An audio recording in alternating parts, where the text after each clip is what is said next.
Hello folks and welcome to the Vertigo Tea Party and my 3-star video on Revive and Shine in Arkham Knight. Before we get started, I want to give you my basic strategy before we hop in because it's kind of hard to describe it as it's going because it's very fast paced. So overview is to aggro them as fast as possible. Make them aware that you're there as quickly as possible. Otherwise, they'll just wander around and never get close to each other. So we want to do something to make them aware that I'm there because once one of them is aware, all of them become aware because of the radios. And then we want to get our multi-takedown, one of our multi-takedowns, as fast as possible. As you know, for 3 stars, you can't take any damage. You have to do 2 different sets of multi-takedowns, and we have to take the medic down last. The last thing I want to cover very quickly before we go into it is that a lot of times the strategy I use is to take the medic out during the last multi-takedown, and obviously he has to be taken out at the end. So anyway, let's go ahead and get started here on the first video. So I've got a few videos here. I want to show you different things that can happen because there is some random elements. Immediately hit this guy on the bridge with a batarang, either remote controlled or instant. Because if you take too long, that guy on the left, he will go up the stairs. Now, you can still get him because he will go up there next to the guy in the train, and you can do a multi-takedown, but it's significantly harder. Here, you just wait for these 2 guys to get close. You do a fear multi-takedown, and we're going to run back and hop over the gate, but hold on to it. And of course, that is B plus RT, I think. We're going to scoot over here because we want to take this guy out. Now, this guy will either come to the railing or he'll walk down the pathway. The pathway is actually better because the guy on the left can come down and he can sometimes see you. It's not a big deal if he does, but if he sees you, he alerts these guys over here, making these harder to take care of. So now I'm going to take out as many guys as I can, but leaving the medic and 1 other gunman.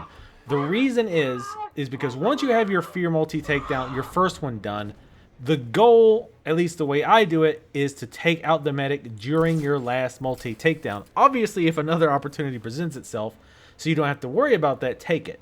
But more often than not, I found it easier to take the medic out during the last multi-takedown. And again, as long as you don't kill him like first during the multi-takedown, it's not a problem.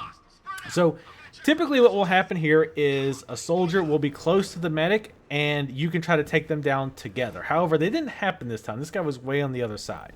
So I want to take him out now. The reason is because, of course, he's going to revive that guy. The medic can revive 3 different people, and you can always tell him while he's got revives, his outline is slightly white, as you can see. And I'm going to see if I can get a revive or a feared multi-takedown opportunity here. You can rappel up and hold down to make sure you don't pop over the ledge. That won't work. And of course, they're going to go the opposite direction. You can see I got the prompt, but I would have taken the medic out first, which is not what we want. Now, he's going to go revive somebody else because he's got 2 more revives. So I'm going to go ahead and take this guy out because we don't need him running around. Again, the idea now is, since our first plan didn't work out, which was to take him out and his guard while he's reviving someone, now our plan is to wait for him to start reviving somebody, and very shortly after they revive him, take them both out. Because usually what will happen at this point is if he revives someone and there's nobody else with him, they'll stick together, which works out for you. The big thing you have to worry about here, though, is trying to get into a position that you can fear multi-takedown without the medic being the first step of the multi-takedown, which is a little bit harder than it sounds depending on things. Watch these rails, by the way. Railing has screwed up my multi-takedowns on multiple occasions. So here I'm going to stay close to them, but close enough that I can do my fear multi-takedown. So I missed an opportunity to do it there. There, it prompt popped up again. I made sure I was on the orange guy, and we take them out. Boom, we get our 3 stars. So that's one way that can work out. This is like the 3rd time I've done it. So I want to show you another time that it worked, again, to kind of give you a variation or an idea of the different variations that you can run into. So again, same strategy here. Right off the bat, we're going to hop on down, and I'm going to throw a batarang in his back. I did that one a little differently. That was actually kind of an accident. And grabbing a hold of this ledge can be a bit of a pain, to be honest. He tends to grab, but Batman is very grabby. He grabs lots of stuff. Now, this is rare, and I think this has happened because I jumped on the bridge into the batarang. This configuration almost never happens. But I take the opportunity to go ahead and multi-take down 3 of them.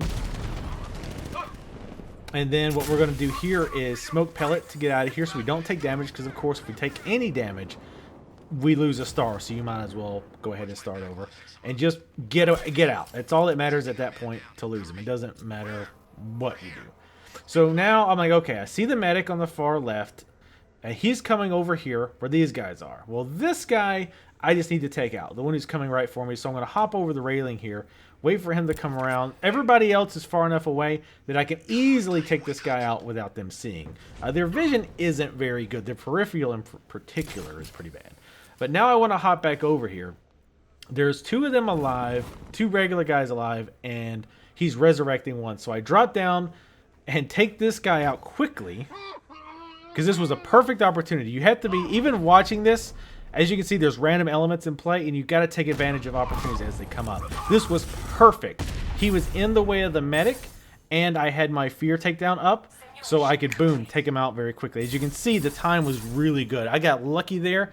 That might be a good strategy, the one I did there, where I landed on the bridge and did just a quick batarang, because it let me take out 3 guys. So that's one you might want to try. But again, it's not going to be the same always. There is random elements. This last video is here because this screwed me a few times, and I wanted to show you this to kind of give you a warning of things that can happen. And by the way, I don't think the game explains this. You notice at the top left you have that like glowing Batman symbol, and it says fear. That means you can do a fear takedown. Now after I finish doing this takedown, you'll see that it goes away. It's gray now. You can't do another fear takedown until you do a regular takedown. That's the purpose of taking this guy out on the right. That's the main purpose anyway, because I want to take one guy out normally as quickly as possible to refresh my fear multi-takedown. As you can see, boom, it just refreshed. So again, now I'm going to take this guy out, which will leave just 1 regular guy and 1 medic, which is, again, ideal, because ideally you want to, while they're reviving, go up and around them, take out the soldier, the regular soldier, and then take out the medic to finish off the map. Because one, it gets it quickly done, and you get the all 3 stars. And also the stars have nothing to do with the time, by the way. So again, here I see an opportunity. Okay, I'm going to sneak past the medic, and I'm going to get the gunner. So I make sure I'm far enough away, but he still turns around and hits the medic first, even though I'm clearly looking directly at the other soldier.